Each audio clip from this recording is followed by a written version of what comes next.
If you want to become a mainstay in the games as a service market, you need to earn the respect of your players.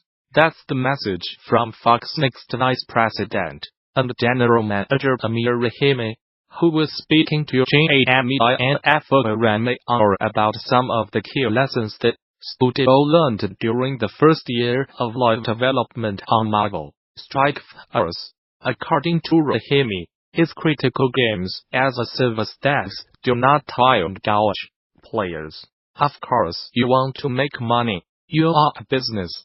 Players know that, and in a lot of cases, they are not overspending.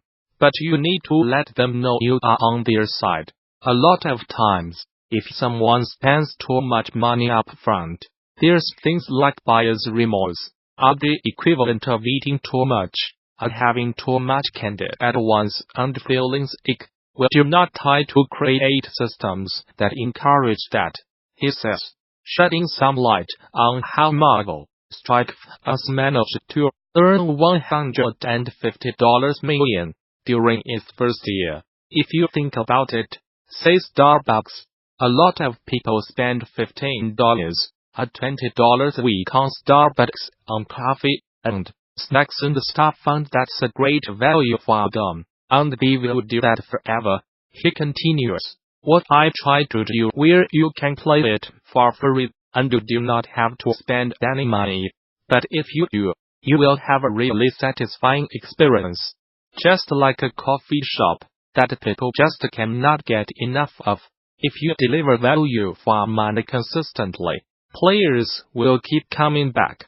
They might spend less on some days. Heck, sometimes they might just come in for the free Wi-Fi, but as long as they are installed, there is always a chance they will drop some cash. You can hear more from Rahimi by checking out the full interview over on Gamasutra and Obra Dinn. This was originally posted on Medium. There's something that draws a particular kind of writer to ships. Say we want to create a story, not about a particular character on their journey, but a group of characters. This group cannot be homogeneous or united in purpose, as the story is not about the group's journey together, but about the lives of each individual, and how they each bounce and reflect off of each other. Just as our real lives do. In life, each of us is the hero, or at least the protagonist, of our own story, and we have scant opportunity to fully see or comprehend how we affect the other people in our lives, much less the effect of our bit parts in the lives of acquaintances or strangers. Back to our story, we need to have some way to bound the scope of the narrative, or define the span of time that our characters' stories play out in, bounded by significant events, along with a clever constraint to stop ourselves linking ever more relationships and these characters into our tale's deliberately tangled web, and to reduce the complexity of the backstory. Let's ensure that there are at least several distinct groups among the characters that do not know each other when the story starts, so that a reader can meet each of our characters through the eyes of another. These groupings will also make it easier for the reader to remember each character among the ensemble. A journey on a ship, preferably in a time before modern communication technologies, fits all these criteria perfectly, and it's how you end up with, say, Katherine Anne Porter's fascinating 1964 novel Ship of Fools. The setting is a 7-day voyage from Mexico to Germany in the early 1930s, and throughout the novel she continually dips into one character's life, only to have them bump into another character, who we then follow until they encounter the next. While Ship of Fools never lived up to the incredibly high expectations of the public, Porter was a renowned author of short stories, and had famously been working on the novel for decades. It succeeds at portraying people that are, in Porter's words, alive and real. through this format of interwoven, co-linear stories. It's this same goal that drives my current work on Wayward Strand, and could provide some explanation for the setting and perspective of Lucas Pope's brilliant new game, Return of the Obra Dinn. I played Obra Dinn this past weekend, and as soon as I finished it I could not stop thinking about its structure, its perspective, the stories it tells.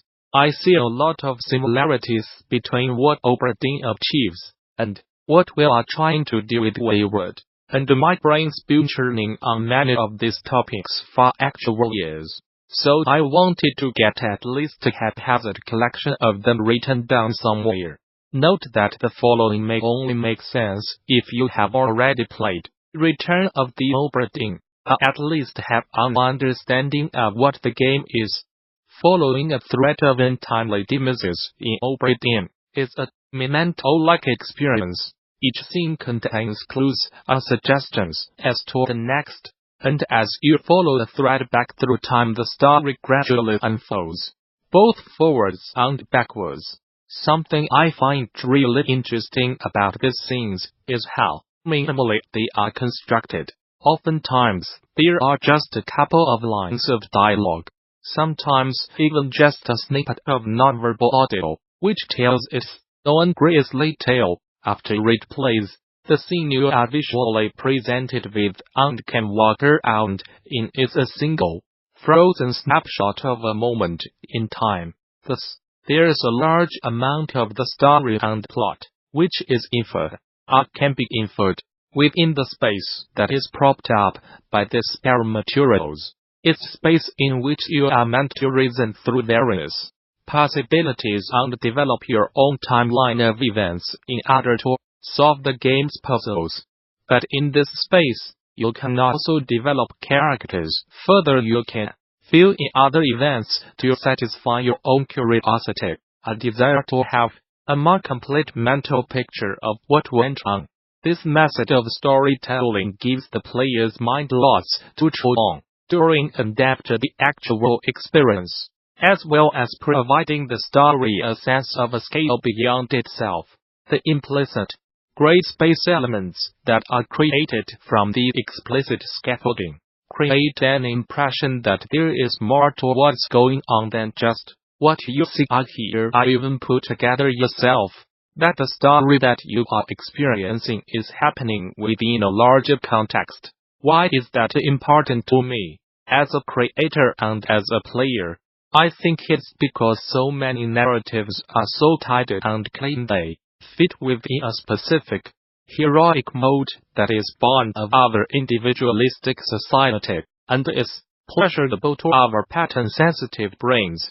But that's not how life works, at least most of the time, and stories told within that mode, while powerful, neglect so many aspects of real life that I think are important and exciting to explore in fiction. When following a thread of these vignettes of death, while each scene focuses on a different character, the scenes often are co-linear within the timeline of the narrative. This allows the creator and the player to explore another common, real-life occurrence that is rarely explored in fiction. Several events that overlap naturally with one another in time. The complex combination of these events, affecting each individual in a different way, based on their perspective of the events, but also their own history and personality. The rarity of this phenomenon in stories correlates with our limited understanding of it in our lives, and co-linear storytelling through interactive media is an exciting way to explore it. This is also the case for several other real-life phenomena rarely explored in fiction. One of the things I really enjoy when experiencing a complex, challenging piece of fiction, unfortunately a rare occurrence when playing games, is to reanalyze key themes of the work, only when thinking about it later.